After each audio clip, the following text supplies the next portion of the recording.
जम्मू कश्मीर में आगामी विधानसभा चुनाव की तैयारियां जोरों पर है और इसी बीच पूर्व मुख्यमंत्री और नेशनल कॉन्फ्रेंस के उपाध्यक्ष उमर अब्दुल्ला ने अफजल गुरु की फांसी के बारे में विवादास्पद टिप्पणी कर दी, जिसके बाद बीजेपी हमलावर है। बीजेपी ने नेशनल कॉन्फ्रेंस समेत कांग्रेस पार्टी पर हमला बोला। उमर अब्दुल्ला के स्टेटमेंट को बेहद ही आपत्तिजनक और भारत विरोधी करार दिया। एक रिपोर्ट अब आपको दिखाते हैं।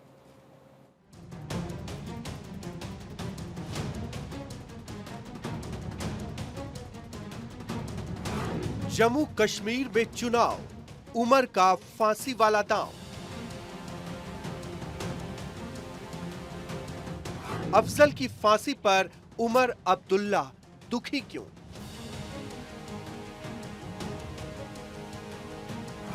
चुनाव में आतंकी मुद्दा, बीजेपी का तीखा अटैक।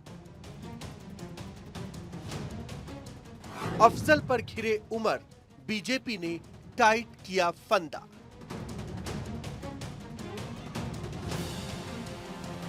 जम्मू कश्मीर में ठंड आहट देने लगी है, मगर सियासी तापमान काफी गर्म है। पहले चरण की वोटिंग को लेकर महज 11 दिन बचे हैं और बयानबाजी जोरों पर है।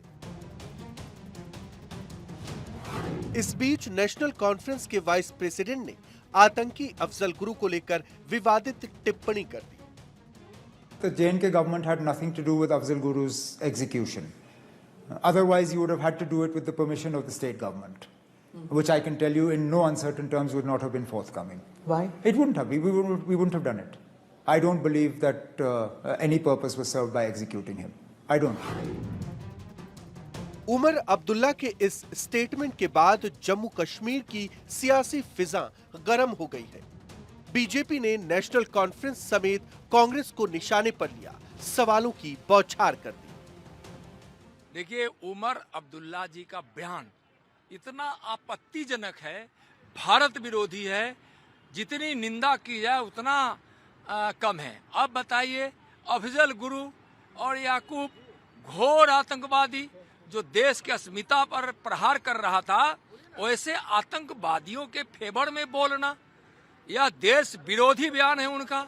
और यह कांग्रेस वैसे देश विरोधी बयानों के साथ है।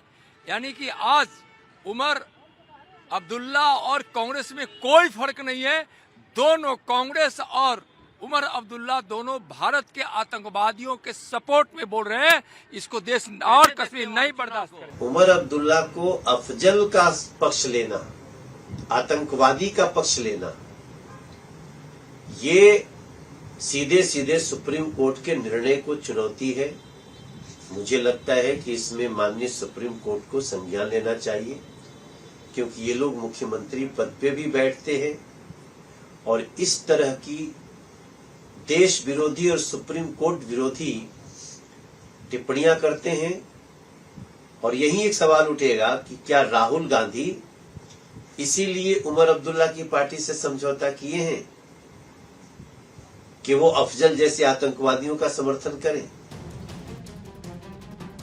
जम्मू कश्मीर में नेशनल कॉन्फ्रेंस के साथ कांग्रेस का गठबंधन है और जब उमर अब्दुल्ला के अफजल गुरु प्रेम को लेकर सवाल किया गया तो कांग्रेस नेता जवाब देने से कन्नी काटते नजर आए। उमर अब्दुल्ला जी की टिप्पणी पर मैं क्यों कुछ जवाब दूं? क्या अमित शाह जी, चंद्रबाबू नायडू जी की हर टिप्पणी पे जवाब देते हैं या नीतीश कुमार जी की हर टिप्पणी पे जवाब देते हैं?